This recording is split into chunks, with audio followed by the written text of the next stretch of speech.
Assalamu alaikum wa barakatuh. How you guys doing? Just wanted to make a short video on a subject that causes some confusion from time to time. It has to do with historical reports versus hadith reports.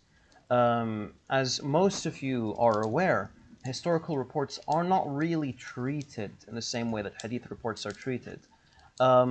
Because, of course, hadith reports often include matters that have to do with aqidah, that have to do with fiqh, and matters that are really tied to our religion. While historical reports sometimes don't, right? Mostly don't. So we find ulama saying that we need to be lenient with historical reports. Now, I have some thoughts I'd like to share on that.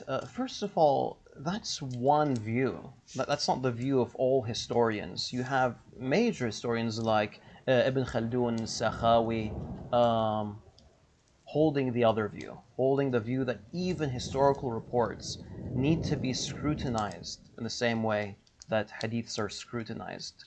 Now, in regards to the view that says, nah, we can be lenient, what does lenience mean?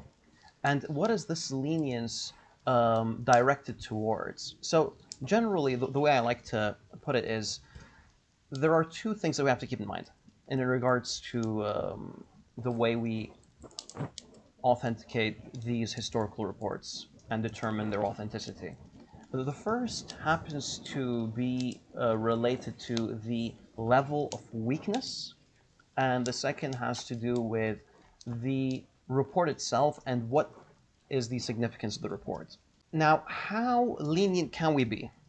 We find Imam Ahmed, for example, when being asked about Ibn Ishaq, can we take a hadith from Ibn Ishaq? He says Ibn Ishaq is really good for seerah and maghazi and whatnot. However, when it comes to matters of ahkam, matters of hadith, we want someone who's like, and the narration actually says that he gives like 2 thumbs ups.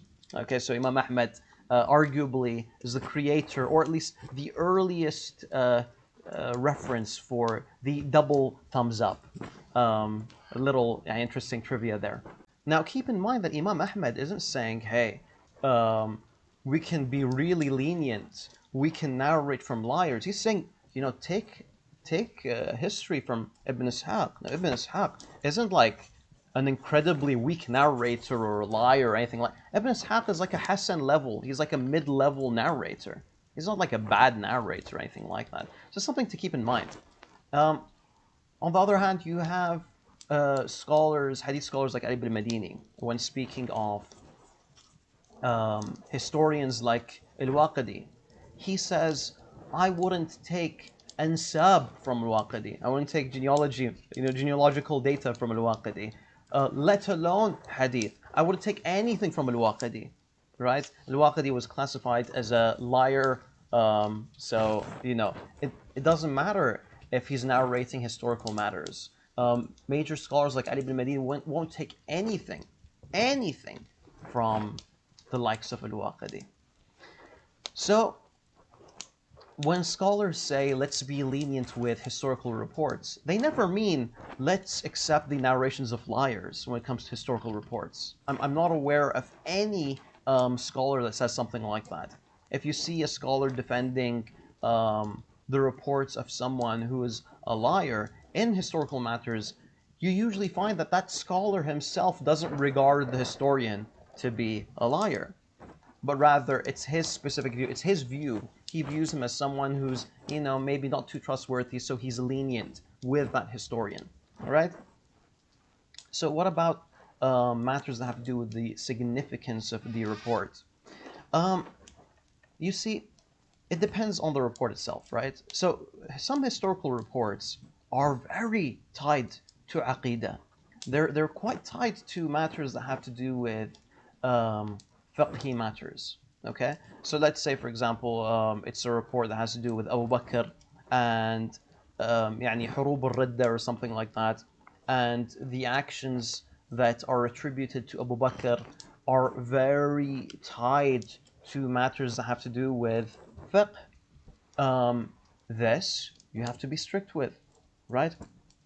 However, if it's a matter that has to do with something like, oh, the banner of the Muslims when they went to the Battle of Badr, you know, right? It's like, who cares? That plays no role in how we practice our religion.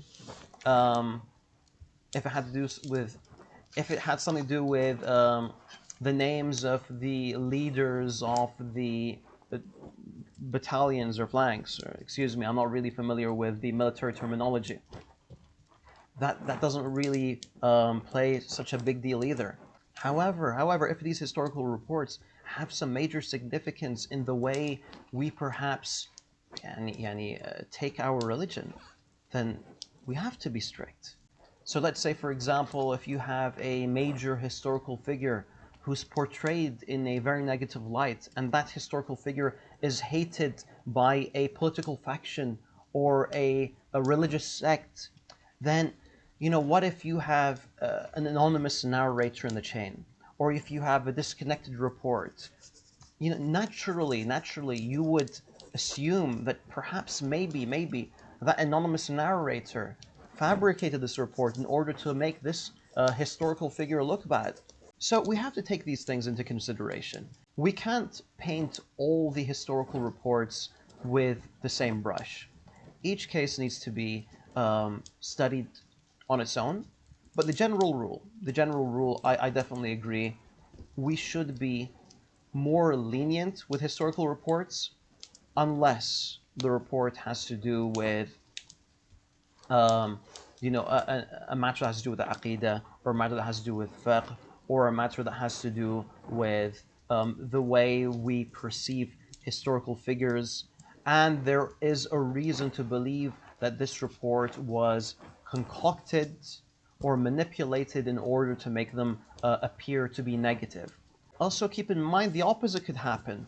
You could have a report attributed to a historical figure in order to make him look, larger than life. This historical figure performed this and that miracle. Now, you can't be like, oh, that's a historical report, let's be lenient with that. Now, you can't really do that, because by doing that, with that lenience, you've just turned a positive historical figure into someone who's like saintly. And that's the issue with excessive lenience in historical reports. So you have to keep an eye open for these things. Yeah, so those are general thoughts I felt like sharing. Not everything in early Islamic history books are authentic. At-Tabari himself says in the introduction of his Tarikh, as most of you are aware, that if you find something in my book that you find problematic, it's not from me, but it's from the narrators I narrate from. We generally have to look into the chains of narrations before making a final judgment. But yes, I personally believe that we can be lenient to a degree unless there is something of significance in the report. And of course, we can't be completely lenient, but we can be lenient again to a degree. That does not mean relying upon the historical views of liars. That's all I have for today, guys. Inshallah, you enjoyed this one. Barakallah fikum. Assalamu alaikum wa rahmatullahi wa barakatuh.